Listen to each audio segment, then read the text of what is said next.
grupos, aproximadamente 45 minutos, y después las presentaciones de subgrupos, las discusiones que se hayan tenido. Y bueno, los últimos 10 minutitos serían para dar la evaluación de las sesiones de la semana. El caso práctico es interesante. Nos está presentando, nuevamente recordaremos a la autoridad reguladora, PRA, que es la que impone los requerimientos mínimos de capital, y también está marcando todo el proceso para el cálculo de un capital mínimo regulatorio, que es un ejemplo de capital basado en riesgo, lo que estamos viendo. Y bueno, pues seguimos en Platagua, que es el país sudamericano en el que estamos trabajando, ¿no? Los cargos por riesgos de seguros es un ejemplo muy, muy sencillo para tratar de establecer estos requerimientos. Estos requerimientos. He trabajado de manera independiente en aprender. A diferencia de Daniel. Entonces, ¿quién en realidad? Ya. Impone algunos cargos por riesgos, vamos a decirlo así, son algunos porcentajes que se aplican a cada uno de los de ciertos riesgos, ¿no? Es un ejemplo simplificado, pero muy interesante. Vale la pena aquí destacar que hay cargos por riesgos de seguros, tanto para los siniestros pendientes como cargos por la prima no devengada. Y entre más alto es el riesgo, mayor es este porcentaje. Igualmente, hay cargos por capital para los riesgos de activos. Si son activos un poquito menos riesgosos, pues los porcentajes son más bajos.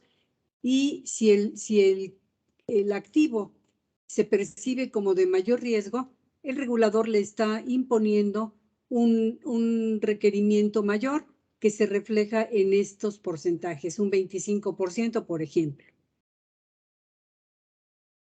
Es interesante también, está señalando la autoridad que debe de haber un cargo por riesgo de catástrofe, y aquí lo define en función de la pérdida máxima probable que tiene cada aseguradora, y cada una de ellas debe evaluar su propia exposición a estos riesgos.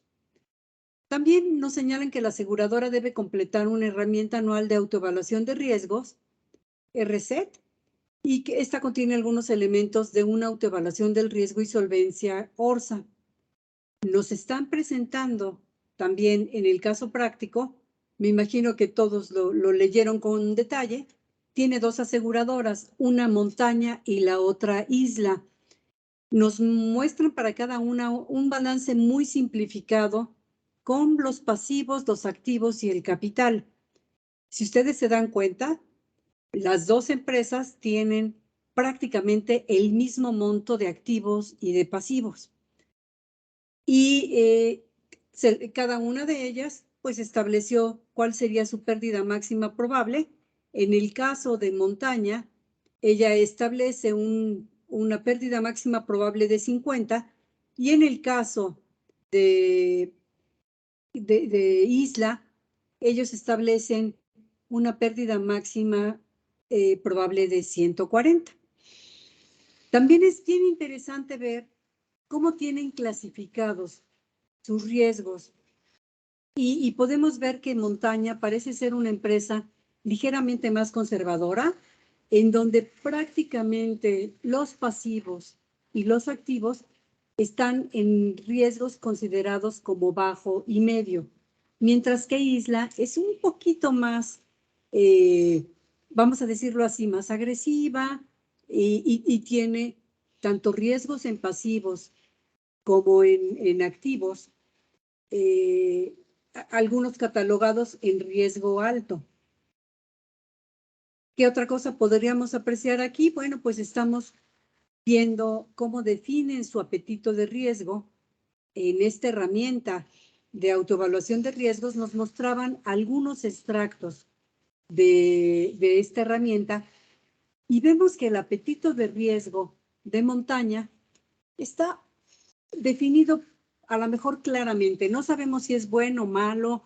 Recuerdo, por ejemplo, que el apetito de riesgo definido por su consejo de administración dice que la cobertura del capital debe ser al menos el 175%.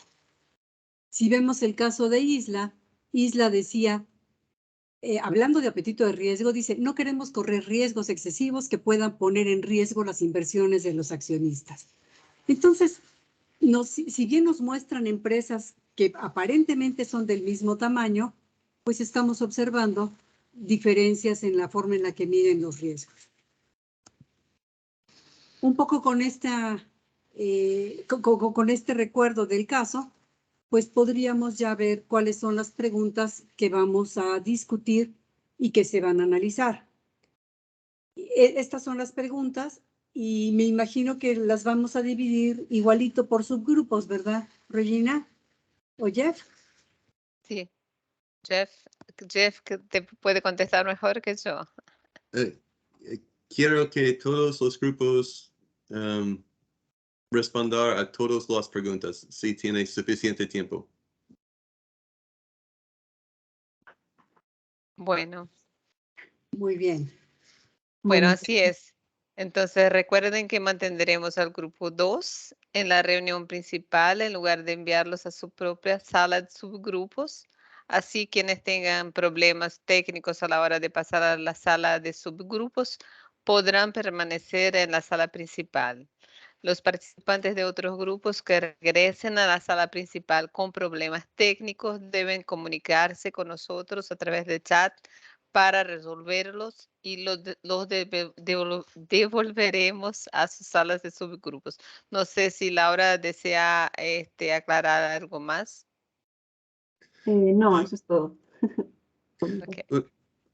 Regina, no Sí. sé cómo decir esto en español, pero es mejor si grupo 1 empiece con pregunta 1 y continúa, y grupo 2 empiece con pregunta 2, y grupo 4. Grupo 3. Entonces, Grupo 3 con la 3 y 4 en yeah, la 4 y así todos van a poder contestar hasta el final. Sí, si no, entonces nada de los grupos va a terminar con tiempo. En tiempo. Ok. Bueno, así es. Acordamos. Bueno, voy a abrir Bueno. los grupos y bueno, cualquier problema ya saben, por el chat. ¿Cuántos minutos tenemos por su grupo? Tenemos 45, ¿no? Ah, bueno, Sí. por pregunta 9 minutos.